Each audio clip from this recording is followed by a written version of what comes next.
Hi, welcome to Fanfare Online. I'm Rich Flowers, and with me today is the sports editor of the Athens Review, Jason Larson. And we'll be talking about high school football as we get into the 2010 season. This is week 0. Interesting games this week, but first of all, let's take a look at what happened since the end of last year. We had changes in districts, we had a coaching change or two, and also we had just a lot of changes around the area that you'll want to talk about. Yeah. Of course, some of the big changes, Rich, are realignment. The biennial realignment happened last February, or this past February. Maybank went down from 4A to 3A, which is something that's happened from time to time. They were used to sliding back and forth. One of the ones that was kind of fun to see was Eustis moving down from 3A to 2A. That was kind of expected 2 years ago during that realignment, and they just missed it by a few students. They stayed in 3A and competed very well in a lot of sports, including football. Made the playoffs the last 2 years. So I think people have high expectations for both of those teams, especially Eustis, because they're going down in classification after making it for 2 years in a row. And you mentioned coaching changes. Of course, in Crossroads, they have a new head coach, and Stephen Almute, I should say. He was in Currens, came there from Currens, and ironically, Crossroads will meet Currens in a brutal stretch of their schedule where they've got Martin Cayuga also later on this season. But there are a lot of changes, a lot of things to be excited about. Well, one thing about the Eustis thing is that they have anticipated this for a long time, and they're a school that would benefit, I think, from this kind of a move because of the style of team that they are. They play more of a game where they try to get up and match up against people muscle for muscle, and to do it in 2A obviously is going to be perhaps not as daunting a task as doing it in Class 3A. Yeah, and one of the things that Eustis coach Doug Wendell has talked about in the preseason is that they mentioned the 2A move down last year, and they've tried not to mention it since, and really haven't mentioned it since, because the last thing you want to do is get those kids into thinking, well, you got it easy now that you're in 2A and it's going to be a cakewalk, because he knows they've got challenges ahead for them. But they're just trying to play their game, focus on them, not worry about all that other stuff, because thinking about whether you're in 2A or 3A is not going to win you a single football game. So they're just trying to stay focused over there. But I think they're doing a good job. Those practices over there are real upbeat and just real motivational for those kids. So I think that they've got them mentally in the right mindset. Well, let's roll through some of the games for this week then. We have the Athens Hornets, and they're at home in their opener against Nolan, a Catholic school from Fort Worth, one that has been kind of a legendary program. They won more than 70% of their games over the last 10 years, and I think they're riding a 17-game win streak. Yeah, and back-to-back state championships in the largest TAPS division, and would be equivalent to 5A. I talked to Athens head coach Paul Esri this morning, and he told me that they have 1,000 kids in the high school, and that's a huge school and quite an accomplishment. Just because it's TAPS, I think some people think private school and they think, well, they can't compete. And private school is not like the minor leagues in baseball. Those kids can play football, and there's a lot of good programs in the TAPS ranks, and this is certainly one of them. So Athens has got their work cut out for them.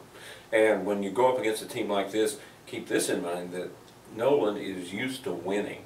And even though they haven't met a school that has not been in the Catholic classification or the TAPS classification in last year or so, they're used to winning, and that will serve them in good stead against whoever they go up against. Sure, sure. And that's one of the things about Athens too that I think is worth mentioning too. This is a school that, if you were talking about them in the early 2000s, not used to winning, and now that is really long gone. You think about that, the days of having a win or two being a satisfying season, or that being a big thing to celebrate, are over here in Athens. Coach Paul Esri came in last year. At the start of the season, they were kind of a wide-open team. Then they got down to business and started just playing a little hard-nosed football, winning in the lines, getting the ground game going. They still have the passing attack on occasion when they need it, but they appeared to be a really solid football team at the end of the year. They couldn't match everybody talent for talent, but they could go out and play a really sound football game. Yeah, and their running game, when it got going, that was really when things started to change, and they had started to,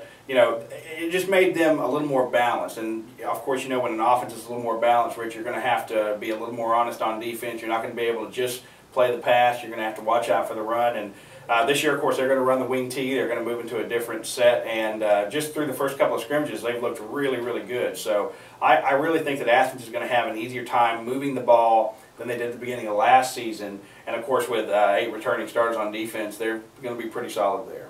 We also have some games that would have been district games not too long ago, but now they're season openers. One of those is Brownsboro, as they're on the road against Palestine. Yeah, and it's always tough to play on the road, and that's an interesting matchup with Brownsboro and Palestine. Of course, Palestine defeated Brownsboro last season. Brownsboro lost a lot of talent from last year, Rich, but I also think that Brownsboro has a lot of talent back. It's an odd situation when you can just continue to plug in kids like that, but they have such good numbers to come out for the football program. Their quarterback, Ryan Owens, has played each of the last 2 years and split time at quarterback. They've got some kids at running back that are either young and have contributed a lot, like a Keontae Thompson, or like a Matt Simpson, who's a senior, who it's kind of his turn, as head coach John Settle said. And they're always going to have talent. They're always going to have a little bit of speed. So I really think that they're going to be fine. Harris has Palestine picked to win that game, but I think the Bears are going to be okay. Now the Eustis Bulldogs, one of those Highway 175 rivals on the schedule in Week 1, and that's the Kemp Yellow Jackets. And as they take on a Kemp team, we've been talking a lot about Eustis. What about Kemp? Kemp is kind of an unknown quantity, Rich. They, like a lot of teams, I think if you look at it, everybody lost a quarterback. Everybody lost a running back, and that certainly is the case with Kemp. Kemp lost Chris Murray. Kemp lost Jeremy Quick. They are just like every other team that's trying to rebuild here. It may take a little bit longer for them. Kemp always has a way of playing tough, even when it doesn't seem like they have a whole lot going on for them. And, of course, with this rivalry, it's going to be really good with, Eustis, of course. But same thing with Eustis. You can't let the classifications fool you that, well, Kemp's a 3A team, Eustis is a 2A team. Yeah. They're really close in size and really close in talent. So this will be a really interesting Lake area matchup. And, again, Eustis is just like Kemp. New quarterback, new running backs. So who knows how that one comes out. The Maybank Panthers are on the road against Wills Point. Wills Point, they've been way up and sometimes down here in recent years. Yeah, way down 2 years ago, yeah, and way up last year. One of the publications, I can't remember which one, but it was one of the more prominent Texas football publications, named the Wills Point coach, their coach of the year, for what he had done with that team last year. And that was a team, of course, that Athens went to in the season opener and found out real quick that, that was not the same Wills Point team. And, this is going to be a good matchup because, again, Maybank is a team, lost a quarterback, lost running backs. They've got a little bit back on defense. I know they've kind of struggled with a few injuries there in the preseason. Wills Point's still going to be good. They've got a lot of what they had back. So I think everybody's expecting Maybank to have a good season down in 3, and I think everybody's expecting Wills Point to follow up last season's success with another successful year. AA school Malakoff taking on a pretty good program, Sabine. Yeah, and I think everybody's interested to kind of see how Malakoff follows up with the success that they had last year. They were 1-19 the 2 previous years, and then Jamie Driscoll shows up to coach them, and they go to the playoffs last year. So that should be a good one. Crossroads needing a victory and taking on Kaufman County School Scotty Rosser. Yeah, and this would be a nice one for Crossroads to get to pull off, Rich, with Stephen Almute there. It's his first season. They've struggled with numbers. That he's not, Coach Almute is not going to hide that fact, but what they do need to do is have some early success and kind of be able to have something to kind of build on and hang your hat on. Trinidad, they don't have quite the numbers they did in past years, but they're still a respected program. They're taking on Bynum on the road in their opener. Sure. They're really young. Their numbers are low. They're really young. But I think that the one thing you can say about the Trojans is as long as Kevin Ray's on that sideline, there's no telling what he's going to be able to pull out. Most likely it's going to be quality. I mean, you know that they're going to put quality teams on the field. And there's another school that we can't overlook, Athens Christian Prep, and they're talking about a school that's starting at the beginning. They're coming out of the chutes this year for their second time ever. Yeah, they played last season. They had to stop their season prematurely because of injuries, and they had low numbers. It's a 6-man team that plays in the Texas Christian Athletic Fellowship League. And they'll be taking on Fruitvale this week, Rich. That's a team that dropped out of the 11-man ranks this year. They're going to play outlaw 6-man. They've got the numbers to play 11-man, but they just felt like they couldn't compete at that level. So we'll see. ACP is going to need to have some success early as well, and to try to stay healthy. That's going to be a huge key for them.